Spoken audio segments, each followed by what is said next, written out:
Welcome to the Gotham City Villain Rogue Gallery. Here we have our first culprit, Oswald Cobblepot, otherwise known as the Penguin. That doesn't look like the Penguin. I always thought he was overweight and wore a monocle. Moving on, we have our Master of Riddles, Edward Nygma, better known as the Riddler. I always thought Edward Nygma wore green, you know, like a green tuxedo and a green fedora. I saw it all the time in the papers. Sir, this is reality, not a comic convention. Next, we have Selina Kyle, otherwise known as Catwoman. What, no snide comment about how she doesn't fit your criteria? No, she seems fine to me. Excellent. And finally, we have... Oh, I know this one. I know this guy. Ah, I see you recognize Jerome. Jerome? No, this is the Joker, clearly. Ah, no, sir. You're mistaken. The Joker isn't real. This is Jerome. Oh, this is clearly the Joker. Look at his smile. Look at his facial structure. That's the Joker. Sir, the Joker is a figment of your imagination. He is an ideology, not a person. That's the dumbest thing I've ever heard. You worked in the Gotham TV series. I'm reviewing this show now, aren't I? With his beaver cap and his checkered tie, let's see what he has to say. What's he got for us this time? They're probably Blu-rays. It's a guilty pleasure. It's a comfort measure. Shine the lights, shoot the camera, smile for the world in panorama. He likes to impersonate Gottfried.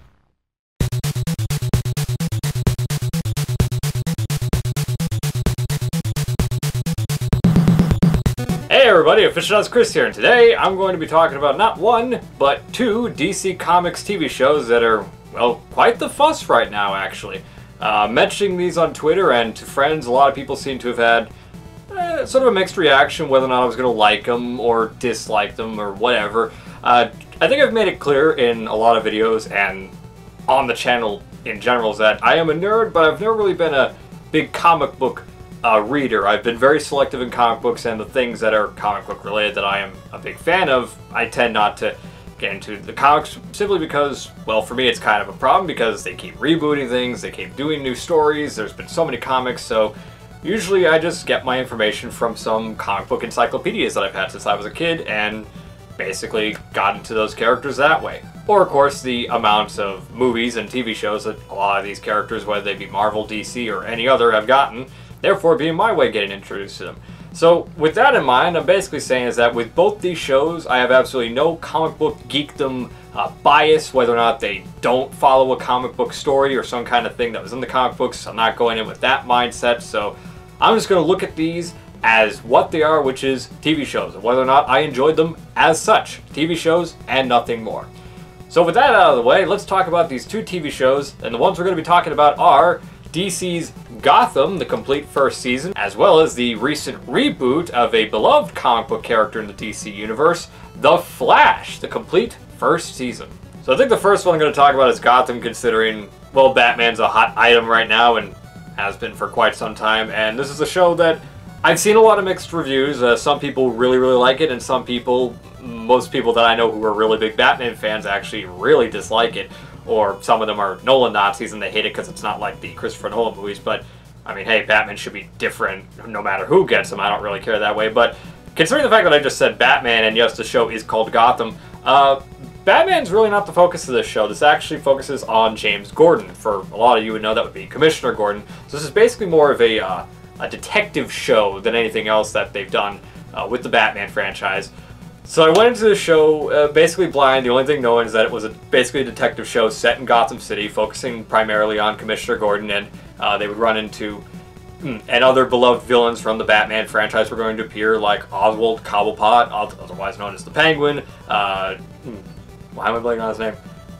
Edward Nygma. Edward Nygma, otherwise known as the Riddler, and of course Selina Kyle, the Catwoman. Now, here's the thing: is that I do not think this is a horrible show. It's got a great atmosphere. It's got some pretty decent acting, I would say. My biggest problem with this show is it's sort of like Mad Men to me, is that though I don't think it's a bad show, and I definitely see why a lot of people really enjoy it and why it's a very popular show and a very well-received show for the most part, I'm just really not too invested into it. And it's not because it's not like any other Batman thing I've ever seen. I don't have a problem with the fact that it's different.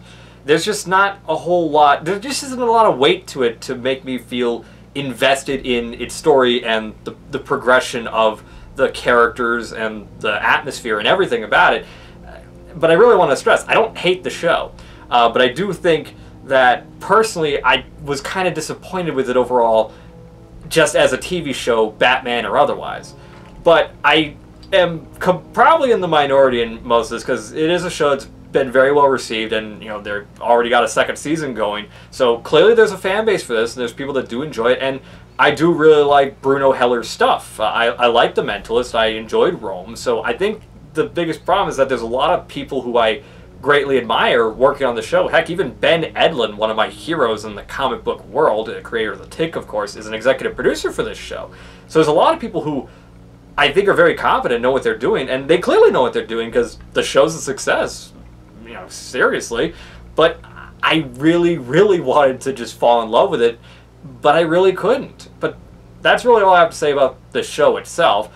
Was just a little disappointed, but hey, there's fans out there, and for the fans out there who have probably already picked up this set, but if you haven't yet, or just sort of glancing at it, it does come with a lot of great bonus features, and I think it goes without saying that since it's a high-def show on a high-def format, of course, picture and audio quality, absolutely fantastic, but for those bonus features, we actually have quite a few for any Gotham fans out there. This set comes with Gotham Invented, Gotham Designing the Fiction, The Game of Cobblepot, Gotham the Legend Reborn, DC Comics Night at Comic-Con 2014, presenting Gotham, The Flash, which is another show we're going to be talking about, Constantine, which was apparently canceled, and a lot of people were very upset about that, and of course the ever-popular Arrow, which I think is on its 4th season? I haven't checked it out yet, but hey, I've heard great things, and I'll definitely be checking it out one of these days. Character profiles, a gag reel, and some unaired scenes, which I guess would basically mean they're deleted scenes. I don't know why they say unaired scenes, but whatever. That's really all I have to say about the Gotham Blu-ray box set. Like I said, wasn't too fond of the show. I can certainly say I'm not a fan, but there's a lot of fans out there, and it's a great release for, well, the fans of Gotham, so I highly recommend for people who enjoy it to at least pick up this set. And if you're at least somewhat curious and don't really have a problem with the things I've said about it that I personally disliked about it, by all means, go check out the show. I think it's on Netflix right now, so you can, you know, at least if you have a Netflix account, go ahead, check it out, binge watch it maybe, and hey, maybe you'll like it more than I did. So let's move on to our second DC Comics TV show, The Flash. Did someone say The Flash?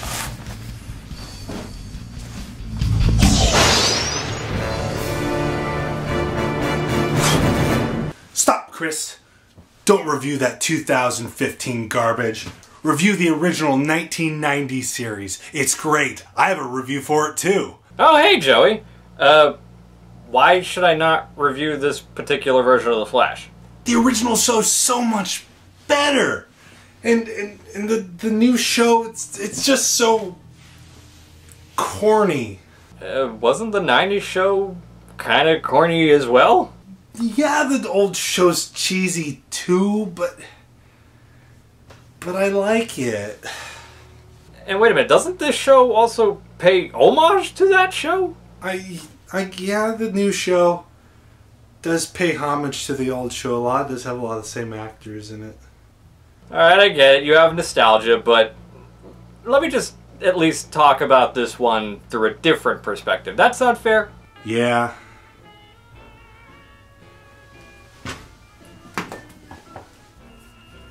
I guess you're right. Alright, good.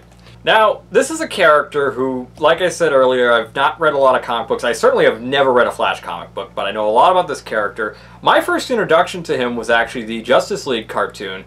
For some reason, I really gravitated towards him, at least on that show, because he was so drastically different from the rest of the team. Like, I love all the DC Comics characters. You know, I love Superman, I love Batman, I love Wonder Woman, I love all of them. But there's something about the Flash that I really liked simply because, well, he was basically a wise guy. He was kind of like Deadpool. I mean, without the killing, of course, but kind of like Deadpool's that, you know, he would just never shut up, but he was always funny. He was very quick, you know, obviously pun intended, a very quick-witted guy, very witty, very funny. I just really loved him as a character in that. And like I suggested, I've not seen the original 90s show, but considering things that my good friend Joey Hollywood, who just interrupted my review, that stubborn bastard. But with that being said, I will certainly be checking out the original 90s show sometime in the future because, well, unlike Gotham, I really enjoyed this show quite a lot. I was very entertained by it. It is a very flawed show, I will admit that, but there was a fun element to it. Like, it was just an entertaining roller coaster ride, really. And I'm saying that as someone who only knows a few things about the Flash. I know that just like the Green Lantern, there's been several different Flashes throughout the years, but I did really enjoy this show for what it was. It has its problems, it can be very corny at times, but at least from what I've seen, that's kind of what the Flash should be. A little corny, a little cheesy, a little silly.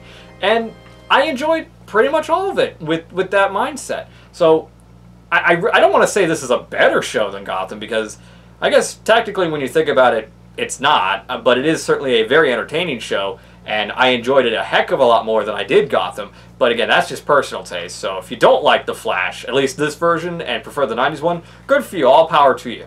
But if you like this one, that's fine too, I suppose. I guess you're in my league that you just enjoyed a really just kind of harmless, fun comic book show.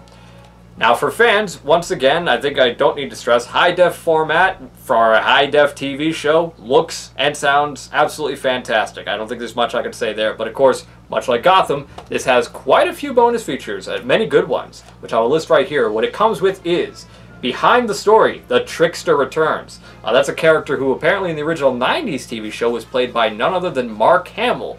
And for some of you kids who somehow don't know who that is none other than Luke Skywalker and a very favorite Joker from Batman the Animated Series and the Arkham Asylum series of games. The Fastest Man Alive, Creating the Blur, the VFX of The Flash, Screen Test, the chemistry of Grant and Emily, DC Comics Night, a Comic-Con 2014 presentation, Gotham, The Flash, Constantine, and Arrow, so basically it's the same bonus feature from the Gotham set, Pilot Commentary, which is actually really nice to have a commentary, Deleted Scenes, I guess this set considers them deleted instead of unaired, I don't know, and a gag reel. Both of these shows are at least worth checking out if you're a comic book fan or just really need a new TV show to check out.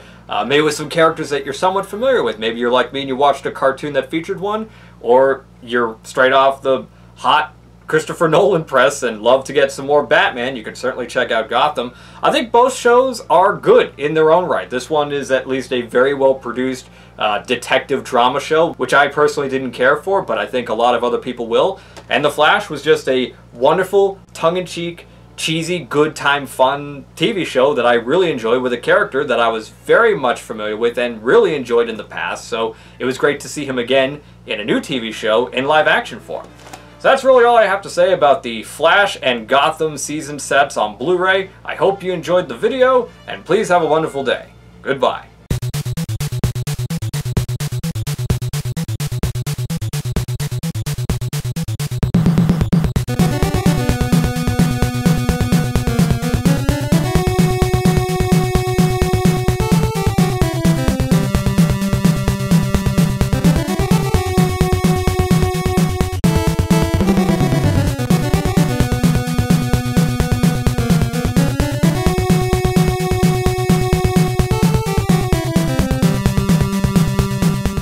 What's wrong with your face?